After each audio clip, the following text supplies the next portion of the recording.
Sudah sejak Anissa masuk ke dalam pintu kamar mandi, Egy masih terpaku diam duduk di sofa dengan jemari tangan mengait dan menempel ke bibir tipisnya. Dia masih termenung berpikir mengenai kejadian yang telah terjadi tadi. Sial, saat melihatnya menangis, entah kenapa hatiku ikut merasakan sakit. Apa aku sudah keterlaluan terhadapnya? Dan sekarang, dia akan pergi dari sini. Bahkan mungkin dari hidupku. Apa aku harus merasa senang atau sedih? Macan betina, batin Egy yang sedang berperang gelisah. Dia kembali menghembuskan napas kasar. Kenapa aku memikirkan hal yang gak guna tentang wanita itu? Jika dia mau pergi, ya tinggal pergi saja. Siapa juga yang melarangnya? Memang ada benarnya juga yang dikatakan tadi. Kalau dirinya sudah sangat mengganggu hidupku. Gumaman pelan Egy menyangkal perasaan yang sedang merasakan kegelisahan akan kepergian Anissa. Pintu kamar mandi terbuka. Yang di sana terlihat Anissa baru saja keluar dari dalamnya dengan menggendong sebuah tas ransel dan menyeret koper kecil di tangan lainnya. Sejenak dia berdiri menghadap ke arah lelaki yang terduduk di sofa. Aku pamit, Egy. Aku sudah mengemas barang-barangku semua dan tidak meninggalkan jejakku di sini, ucap Anissa dengan kepala tertekuk menunduk sebagai salam perpisahan. Tiba-tiba Egy bangkit berdiri lalu berjalan menghampiri. Dia menatap tak terbaca pada garis yang sekarang ada di hadapan. Apa dia beneran akan pergi? Pergi dari sini? Atau dari hidupku? Batin Egy, dan untuk menyembunyikan perasaan gelisah yang sedang menggerogoti hatinya, dia berusaha memasang sikap setenang mungkin dengan melipat kedua tangan di depan. Benarkah hanya barang-barangmu yang kau kemas? Bongkar koper itu. Aku ingin memastikan dengan mata kepalaku sendiri kalau kau benar tidak membawa barangku. Kepala Anissa yang semula tertunduk perlahan mendongak menatap Egy sejenak. Lalu menghela napas pelan menekan perasaan perih yang mulai kembali tergores lagi di hatinya. Segitunyakah kau tidak percaya padaku, Egy? Meskipun aku tak bergelimang harta sepertimu, tapi aku bukan pencuri yang akan mengambil hak orang lain. Tidak, aku tidak menuduhmu. Hanya ingin memastikan. Jadi cepatlah bongkar kopermu di hadapanku. Ucap Egy sedikit menaikkan satu oktav nada suara, membuat Anissa terperanjat. Lalu karena tidak mau berdebat lebih panjang yang akan membuat dia sakit hati lagi, dengan pasrah Anissa duduk berjongkok dan membuka resleting koper. Dia membuka semua isi yang ada di dalam koper untuk dikeluarkan dan terhampar di lantai hingga isi koper itu kosong. Sudah lihat kan? Di sini tidak ada barangmu, semuanya barangku, kata Anissa mendongak menatap kesal pada lelaki yang sedang menatapnya juga. Terbersit senyuman miring di bibir Egy. Kau yakin semua ini barangmu? Dia membungkuk menyambar sebuah figura foto yang saat acara pernikahan Egy dengan Anissa, yang mereka sempat berfoto bersama semua anggota keluarga Saputra. Ini apa, Ada fotoku di sini. Jadi jelas ini barang milikku, bukan barangmu. Tidak, Anissa hendak merebut kembali dari tangan lelaki itu namun tak sampai, karena dengan sigap si Egy menjauhkan dari jangkauannya. Itu punyaku, di foto itu kan bukan hanya ada kamu, tapi papa dan Mbak Misa juga ada di sana. Kembalikan bocah, teriak Anissa sambil melompat-lompat ingin meraih kotak foto dari tangan lelaki jangkung di hadapan. Baiklah, kau hanya ingin foto keluargamu kan? Egy membuka figura dengan kasar lalu dia mengeluarkan lembaran foto tersebut. Kamu, tercekat Anissa sudah tidak bisa berkata-kata lagi melihat kelakuan si Egy. Kau hanya ingin foto papamu kan? Tanya Egy lagi menunjukkan letak Pak Reno, Romisa dan yang ada di sisi kiri bersama Arga.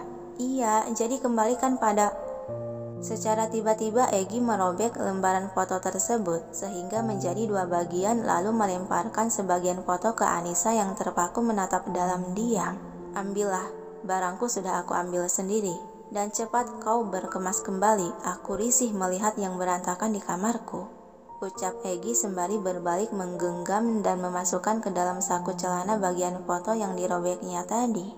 Kau, Kenapa kau setega ini padaku? Apa salahku sampai-sampai kau berbuat seperti ini terhadapku? Ocehan pelan Anissa seiring mengepalkan tangan menekan emosi dalam dada yang sudah tercabik oleh torehan luka. Sampai kedua mata dia mulai berkaca-kaca lagi hendak menangis, lalu dengan lunglai Anissa merosot menunduk berjongkok mulai merapikan kembali barang-barangnya yang berantakan dan memasukkan ke dalam koper. Tangan dia gemetar saat mengambil bagian robekan foto tadi. Sejenak dia menatap foto tersebut di mana hanya ada bagian gambaran Pak Reno dan Romisa di dalam lembaran tersebut. Lalu dia memasukkan ke dalam koper. Kembali Anissa menghela napas panjang menahan air matanya agar tidak terjatuh lagi. Dan selesai merapihkan semua barangnya, dengan gerakan pelan sedikit tertatih Anissa bangkit lalu kembali menatap punggung lelaki yang saat itu tengah berdiri di depan jendela kaca balkon membelakangi. Aku pergi sekarang, dan jika Tuan Besar bertanya soal aku, kau bisa katakan bahwa aku ada kegiatan di kampus yang mengharuskan menginap. Pamit Anissa hendak berbalik, namun kau mau pergi begitu saja setelah mengacaukan kamarku. Ucapan Egy kembali menghentikan pergerakan Anissa, hingga gadis itu kembali menatap punggung lelaki tersebut dengan alis menaut geram. Mengacaukan? Apalagi maksudmu, ha? Tangan Egy yang berada di dalam saku celana terkepal meremet. Dia masih berdiri membelakangi karena tak sanggup bersitatap dengan gadis yang akan membuat hati dia lemah. Lalu tanpa sadar tangan dia malah menunjuk ke arah meja sofa dekat ranjang.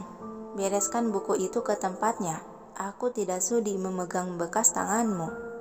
Dan juga karpet bekas kau tidur. Gulungkan. Kau tidak bisa pergi sebelum menghilangkan jejakmu sekecil apapun di kamarku.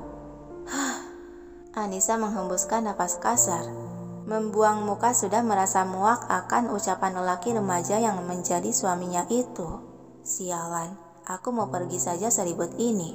Umpatan Anissa seraya bergerak mengambil buku paket di atas meja, lalu menyimpan kerak buku di ruangan belajar. Juga tak lupa dia menggulung karpet yang ada di sisi ranjang yang biasa jadi tempat tidurnya. Anissa menepuk tangan seakan menepuk debu.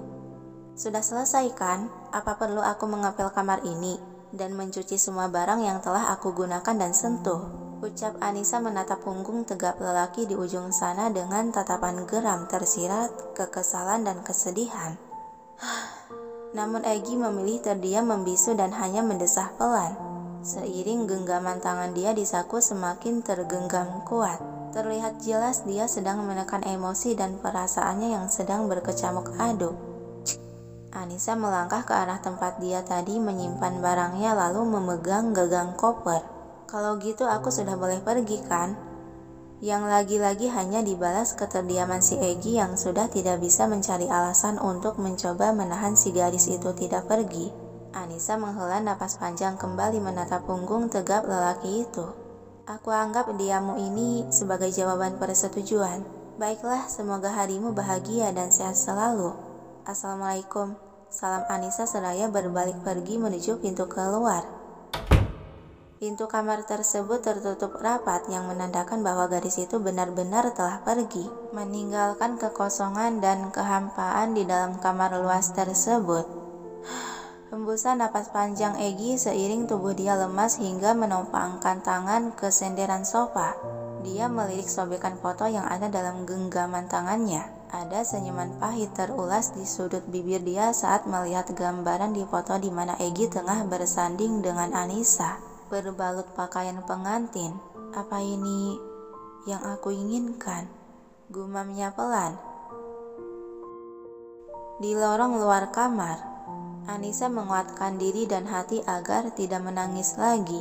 Dia berjalan melewati beberapa lorong dan ruangan yang sempat berpapasan dengan beberapa pelayan dan juga penjaga.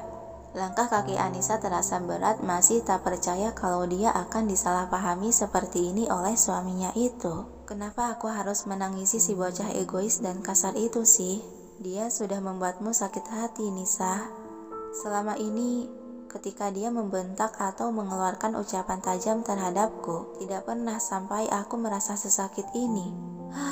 Aku tidak punya pilihan lain selain mengalah pergi dari si bocah egois itu.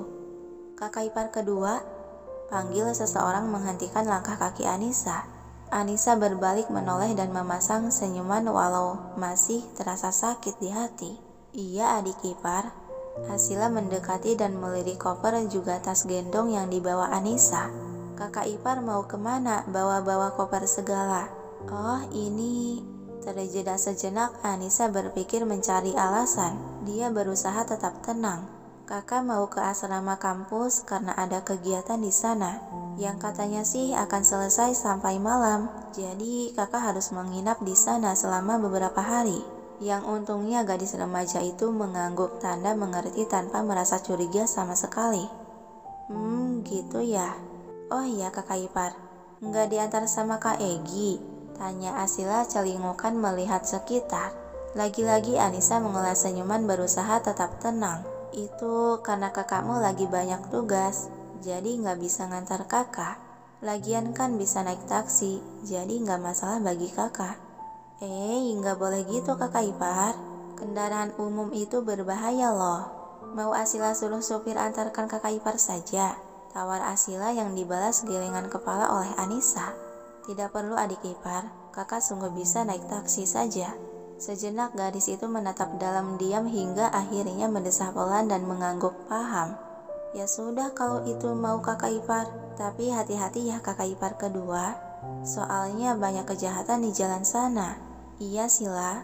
Oh iya, dan tolong sampaikan pada Mbak Misa kalau kakak akan izin untuk beberapa hari ke depan.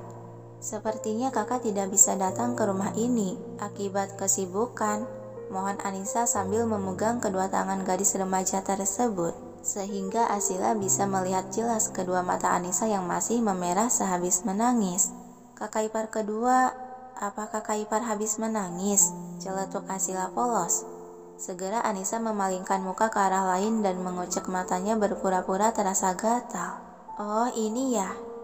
Tadi kakak hanya kelilipan air saat mandi saja, jadi merah gini deh. Bohong dia lalu tersenyum meyakinkan. Sudah diobati belum kakak ipar kedua? Jangan dibiarkan loh, nanti infeksi. Khawatir Asila yang percaya begitu saja dia hendak menyentuh area mata Anissa. Yang dengan langsung Anissa bergerak menghindari sentuhan tersebut. Sudah kok, tadi ditetesi obat mata, bentar lagi juga akan normal. Dia masih mengulas senyuman berusaha tetap tegar. Syukurlah, lain kali kakak ipar kedua harus lebih berhati-hati ya. Yang dibalas manggutan tipis dari Anissa. Kalau begitu kakak pergi dulu ya. Iya kakak ipar kedua, hati-hati di jalannya. Anissa pun berbalik kembali melanjutkan berjalan menyusuri setiap jalanan untuk keluar dari kediaman Saputra yang megah dan luas itu, dan setelah melewati beberapa ruangan juga pelataran taman rumah, kini Anissa telah sampai di luar gerbang utama. Dia tengah berdiri menunggu taksi yang lewat. Sampai akhirnya ada sebuah mobil taksi berhenti tepat di hadapan. Segera Anissa mengangkat koper untuk dimasukkan ke dalam bagasi, lalu memasuki mobil dan duduk di kursi penumpang belakang. Di perjalanan dia hanya bisa terdiam membisu memandangi keluar jendela menatap pohon-pohon jalanan yang berjejer rapi dan kendaraan yang berlalu lalang. Papa, maafkan anakmu ini. Kalau Anis belum bisa menjadi istri yang baik dan bisa membimbing suami. Tapi ini bukan keinginanku sendiri untuk pergi dari tanggung jawab sebagai istrinya kok. Aku pergi karena persetujuan dia.